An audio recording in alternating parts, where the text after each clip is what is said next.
suasana sebelum terbit matahari di sebelah barat, suasananya begini tuan-tuan sekalian. Manusia semua akan bangun pagi, selalunya jam 7 sudah cerah.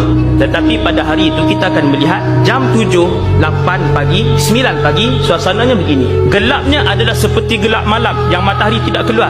Jadi kita pun tengok ke langit, oh mungkin nak hujan kot. Masa berlalu, pukul 10, pukul 11 masih gelap. Tidak ada awan yang gelap, tidak, ini bukan hujan. Kita pun tunggu lagi. Selepas pukul 1 suasana masih gelap. Tok Bilal datang masjid, semua nak azan ke tidak ni? Azan. Wahai Bilal yang belajar ilmu hadis tentang kiamat, azan. Kita pun solat macam biasa walaupun gelap. Manusia ketika itu sudah pun berkumpul di banyak tempat. Masing-masing tanya, ni apa yang berlaku ni? Manusia sudah mula berbincang di masjid, orang dah mula riuh. Kita tunggu esok. Keesokan harinya, malam tu semua tidur. Hari kedua bila kita bangun, jam 7, jam 8, suasana gelap seperti ini.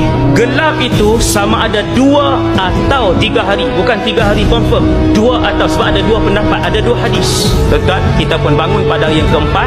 Kalau kita ambil pendapat hadis yang mengatakan bahawa 3 hari gelap itu, seluruh penduduk bumi ini akan melihat matahari itu terbit daripada sebelah barat. Apabila matahari terbit di sebelah barat, orang ramai akan menjerit. Itu dia, matahari sedang terbit di sebelah barat. Seluruh penduduk bumi ketika itu beriman kepada Allah, bahawa mereka yakin. Dan ketika itu iman tidak lagi boleh diguna pakai, kerana apabila terbit matahari di sebelah barat, itu bermaksud Allah telah pun menutup pintu taubat selama-lamanya.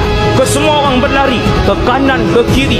Ada yang berlari ke masjid, terus mengambil wuduk dan terus solat. Tetapi solat itu tidak boleh dipakai lagi. Ada yang balik ke rumah, menyarungkan tudungnya, baru menutup aurat. Ketika itu tutup auratnya tidak diterima lagi. Ada yang sedang memerah susu kambing ataupun lembunya, dia meninggalkan perahan itu serta-merta.